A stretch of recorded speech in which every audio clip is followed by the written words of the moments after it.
The two songs that we played last week was one of them was Mercy, Mercy Me, Things Ain't What They Used to Be by Marvin Gaye. And then we also had, I think it's Judy Collins, the Big Yellow Taxi, where they paved paradise and they put up a parking lot. Neither of those songs is really an upbeat song. And that's okay because there was a message to be given last week. And it was all about our earth and how we actually have a global ecological crisis on our hands. And I don't know about you, but when I started to research and realized that only 6% of our plastics are being recycled, I actually felt depressed and overwhelmed by what can I possibly do to change the trajectory of our world and our earth care. So it was pretty heavy, and there's a lot of heavy things in our world. Would you agree? There's the systemic racism. There's the rights of our indigenous cultures. There's the rights and legislation that's been passed that is anti-LGBTQ+. We have the earth crisis, global warming. What else do we got going on? That I could go on and on and on, right? We have challenges. And to tell you the truth, it can be a lot. And we've been giving talks. I've been giving talks that are addressing these issues because we need to be aware so that we can do something and not just go, well, it's not my issue, because everything is my issue. We're connected. So today, I just wanted to have recess. Recess, did anybody like recess and it was like their favorite part? Now, some of you may not have liked recess, to be honest. I want to honor that sometimes you don't like recess. But that's okay, because today it's about playing and just letting go. Because what we need in the world is balance.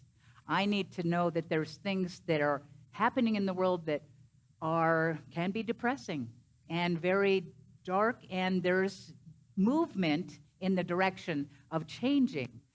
But I also need to know for myself, and I imagine for you too, is that how do you bring light? Well, you have to be lighthearted. Now, you're in the right place. Anybody else who wants to be lighthearted and have more joy? Play. Does anyone here get too much play? No, okay. I just thought I would ask. Does anyone feel that they may have been neglecting play and could use more lighthearted playfulness in their lives? Okay, awesome. So did you know that play is a spiritual practice? I have been in this teaching of spiritual practices. I know meditation and prayer, sacred study, service, silence, listening, yoga, breathing, journaling, soul writing. There are so many practices that we can do that is a spiritual practice. But I never, ever was taught in any of my classes that play is spiritual practice. I'm like, how come they didn't tell me that, And I am about play, as you know, because I am Reverend Yippee-Doo. My inner child definitely is alive and well. So, anyone ever get messages growing up to grow up? Get with the program. Stop daydreaming. Get to work. You got to be responsible. Don't be so frivolous and playful, because life, you have to work and you need to make a living and you need to do all these things and play. Did anyone get those types of messages that play wasn't encouraged? Play more. Did anybody get the play more? No, you did. Well, good for you. There always there's an exception to every rule. So play is actually spirit in expression. It is about where our creativity is.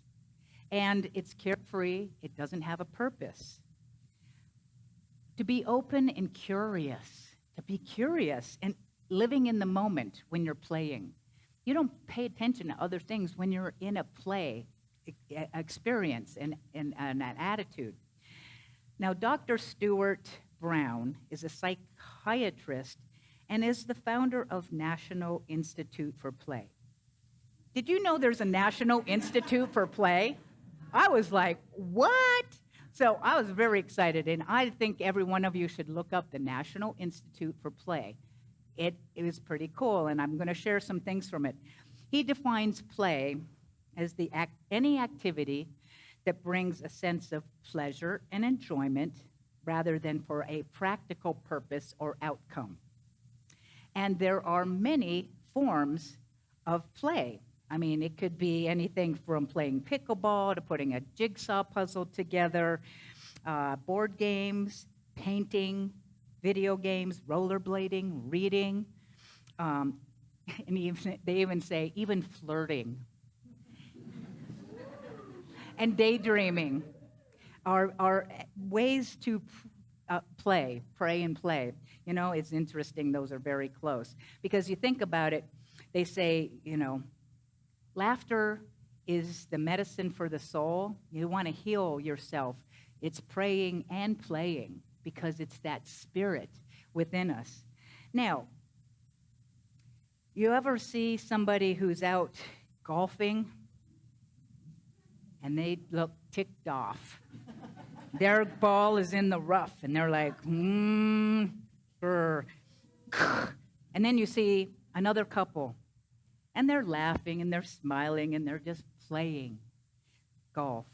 Well, the first person is not playing, obviously, because it's all about one's attitude. You know, play isn't really what you are doing. In the National Institute for Play, says, you know, playing a sport may or may not be playful. It depends on your attitude, right? Peter Gray from the Free to Learn says, the characteristics of play all have to do with the motivation and the attitude, not with the behavior. Did you know you could make washing the dishes fun? You can make vacuuming the house fun. You know, it's not the thing. It's what you're doing and how you're doing it. If I got good music on, hey, I can be having a good time singing and vacuuming and perhaps maybe even cleaning is play. If you have enjoyment. It says that two people might be throwing a ball or typing words on a computer. One may be playing and the other is not. To tell which one is playing and which one is not, all you have to do is infer from their expressions and the details of their actions why they are doing it and their attitude towards doing that. Did you know, here's something that I learned too, that play is a biological drive. There are circuits. There is a study done by a prominent neuroscientist who had found 7 foundational circuits in your brain. Did you know how you have a play circuit? Not a circus. Well, you might have a play circus in your brain, but there is a play circuit in your brain. The instinct to play is biological. I didn't know that, but you think about it. Babies play. Kids play. It's natural. It's biological. Humans and all animals have this biological drive that has evolved over millions of years. The circuits, the biological elements, are the play circuits that are buried in our brain. They wait to be activated. This is stuff that I didn't know. When the neurons of our play circuits are activated by playful elements in our environment, they motivate us to play. For example, when in the presence of a puppy, right, a ball, or a friend activates our play circuits, we feel an urge to turn our attention to that stimuli and to engage in it. To toss the ball, to pet the pet or dog, and also to tell a joke with a friend. So, you have biological play urges. Well, it's time to stop and let's play. So, yes, we have some kids here, obviously, because that's about play. But I had a curtain up here last week. Some of you might have thought, well, they didn't take down last week's. No, we're just having too much fun. So, here we go. Here is our play stage. So, all right, Tom, here, you need to play with this. I can tell. And Tom, when you're done playing, you can pass it along. Right? All right, heads up. Okay. Yeah, okay, you better be paying attention, right? Okay, you gotta have this, and who's gonna catch this? Catch. Oh, let's see, what else we got? All right, this is a little hard. We'll see who's gonna handle that one.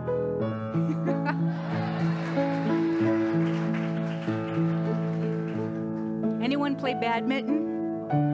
Here she comes. And there's some more.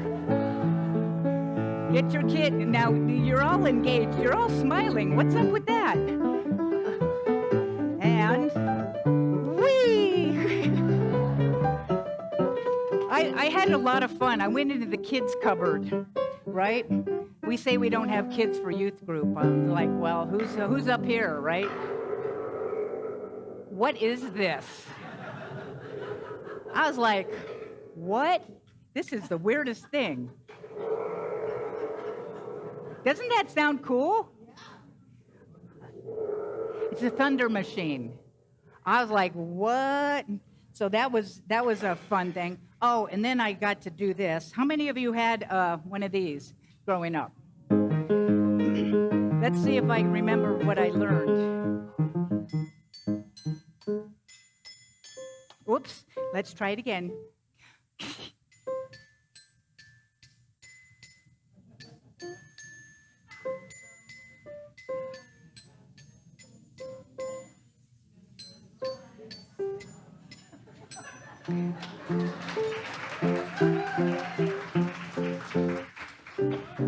Charlotte built this because she was helping. So, got to have your building blocks. Okay, here comes the wiffle. Whee! And one more to go. It's a soft one. Oh, well, without a goal in mind. And wait a minute, we might as well keep going here. Because we are having fun. And there we have it.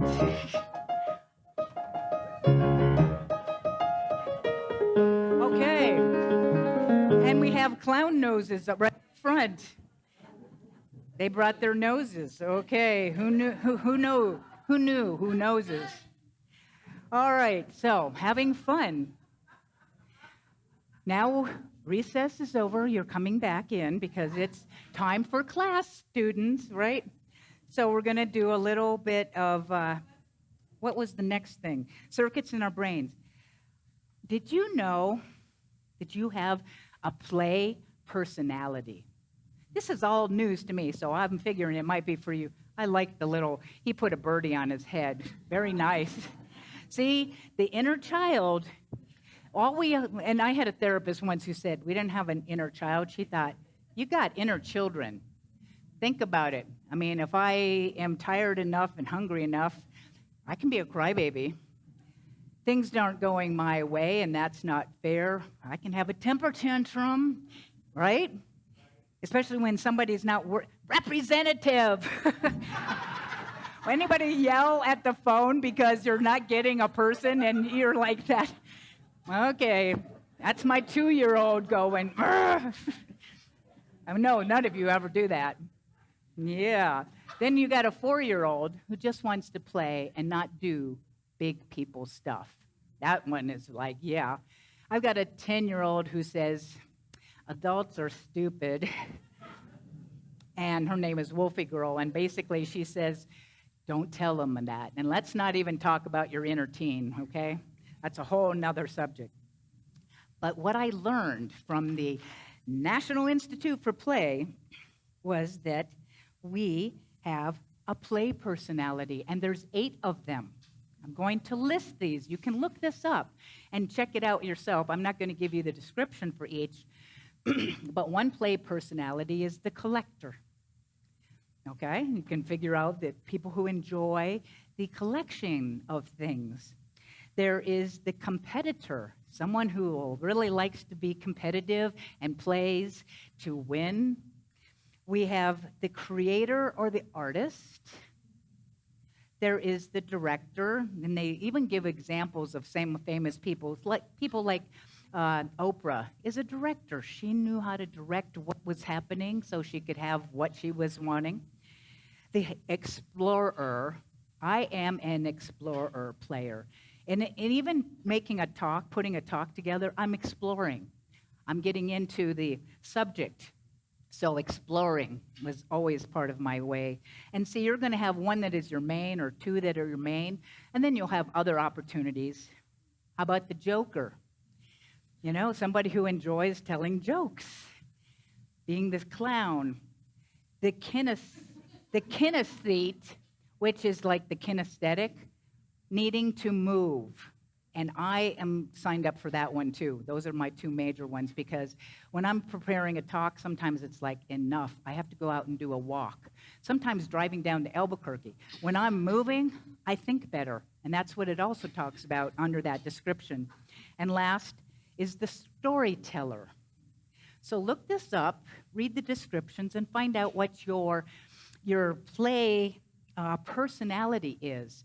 It will also talk about the various ways you can play.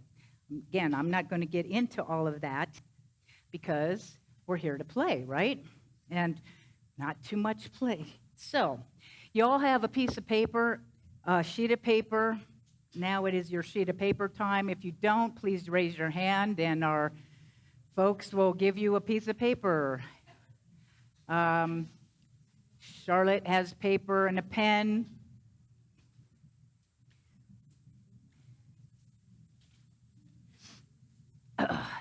So on your piece of paper, and this will be interesting. She's still handing out paper. You got paper up there for Janine as well, and those folks. And our people in the cyber sanctuary, get your piece of paper. Now, because you're going to get to write, hopefully you have a pen. The first thing I want you to write is one of the funnest things you like to do as a kid. On your piece of paper, just in the middle, there's 3 things you're going to put on this piece of paper. So at the top, what one thing did you can use those little blocks that are, or you can be creative and figure out a different way to how do you write on a piece of paper, right, that doesn't have a background. So something you loved to do as play as a child. When you get that one done, I want you to write down the silliest word you can think of. The silliest word that comes to your mind. If you had a silly word, what would it be? If you don't know, then ask your inner child, because I'm sure your inner child will have a fun, silly word to write as your second piece.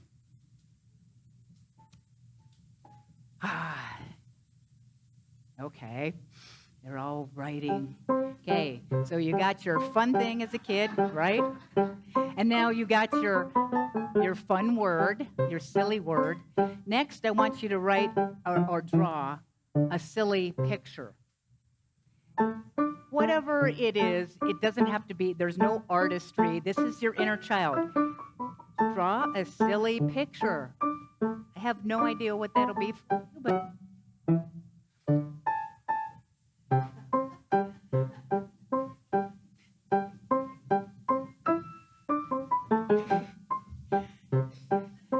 Ron is having fun. He doesn't need his piece of paper. Okay, how we doing? Getting your silly picture in there. Okay, there. Everybody's so busy. I know I could have given you crayons and a coloring book, and I just said that was it for today. So when you are complete with your silly picture, along with the other two things, just hold up your piece of paper like this, or like this, or like this, or whatever way that you wish to have your piece of paper so that I can see who is complete with their, you could do it, anything like so, right? Excellent. I see a lot of papers up in the air. So, next, because there's one more fun thing. Well, there's always more fun things. Next, how many of you know how to make a paper airplane? Oh, good. Then you don't need instruction. But if you don't know how to make a paper airplane, we'll see if your minister can give you. So, first of all, you fold it lengthways like so. Okay? Goes this way first. By the way, you know how your minister researches to talk? She's on Google looking at how do you make a paper airplane, and so that I could give instruction. Once you have it folded, then you fold your corner down the middle crease. Doing this without, and then give it a good crease, and then you put the other side on the other side.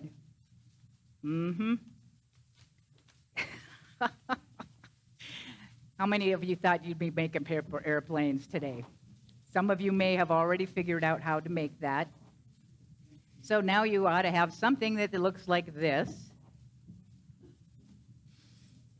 You're having so much fun. And trust me, if it doesn't turn out good, who cares? Because this is just for fun. No, tell your inner critic, head out the door.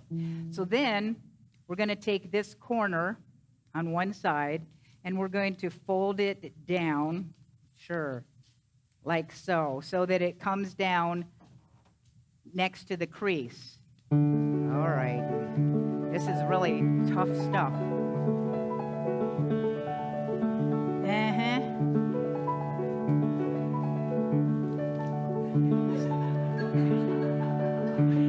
I can see there's struggles already. So, what did I do? So you're taking something and you're folding it down. So you're taking the corner that is here and you're folding it so that it touches the crease. Whee! And then, once you do one side, yes, you take your little point. I didn't sign up for this. And then you put it on the other side. And good luck. Okay. And I got my little corner sticking out. So somewhere along the line, it may look like this or it may not. Whatever it looks like, it doesn't matter. We'll see how it goes. So now you've got, mine doesn't look the same. I have no idea why. What? Oh, I know, because I didn't do it right. So I was going to take my corner and put it on the crease. Most lopsided plane. It still doesn't look right, but that's okay. And then you take these flappy things off the end and you fold them down so that it just comes about an inch above the whatever. Like I said, what can I say? You're not being graded, including on me. Oh my gosh. Oh yes, you know it. So when you have it semi looking like a plane,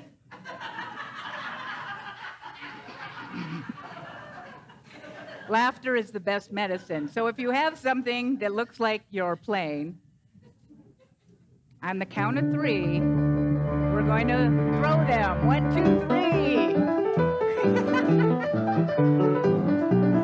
I'll just make sure we don't set the place on fire.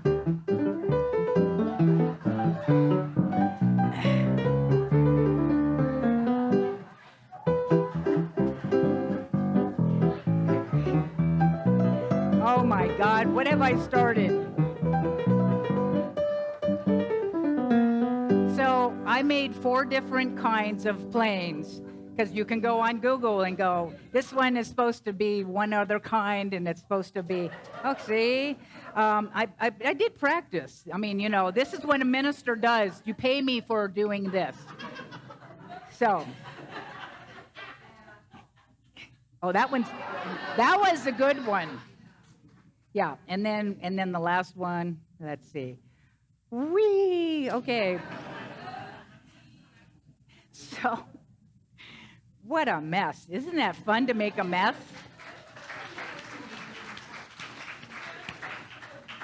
Play is a spiritual practice, okay? And, in the Bible, it says, there's a couple lines. One of them is, and a child shall lead them, right? Kids are innocent. They haven't got all this stuff that is put on them. They're light, they're free, they're more in touch with the world and wonder. And also, in order to enter the kingdom of heaven, one must be like a child. So I'm inviting you to get your inner children an opportunity to play. Okay, so we're going to do the acronym, because without an acronym, you would be just so sad. And so P stands for what was the P for? Play. I know it's for play. But to plan. To plan to play. Because, you got all this other stuff in your schedule. What if you say, I'm doing an hour of play, and just stop? This could be a discipline. It is a spiritual practice. It's like, okay, I'm taking an hour to meditate. Well, I'm taking an hour to play. So P stands for plan your playtime. L, let's see, make a list. Now, you all have a cardboard piece, index card, colorful. We're not going to do this now, but you can do it. Well, you can do it now, but we're going to continue on so we can complete. So you're making a list of all the fun things that you can do, right? A, act on it and activate it and be an actress and act like a silly kid. Now, I want to just do a little caveat that sometimes you don't feel like playing. You might feel grief. Yesterday, I'm working on this talk, and I was having a very sad day because I missed my wife who passed in December. So it was interesting because I'm like, oh, I hope I'm happier tomorrow when I'm doing play. But I got happier when I was looking up the things on play. I got happier when I started making paper airplanes, right? So my engaging in an activity actually helped me be in a more yippee-doo place. So you got your planning, your list, your activating and acting, and be an actress. Oh, by the way, right now I want you to do a silly face to the person next to you. Come on. Okay, make a pig nose. Everybody do a pig nose. Oh. Okay, let your kid out, okay? Because they've been in the closet too long. And why? Why not? But so why is yes and yippee-doo and yahoo and whatever yazoo you want to be in your why. Why not? Because the child needs to play, lighten up, and, we just want to have fun. And so it is. Way to go, way to go. Woohoo!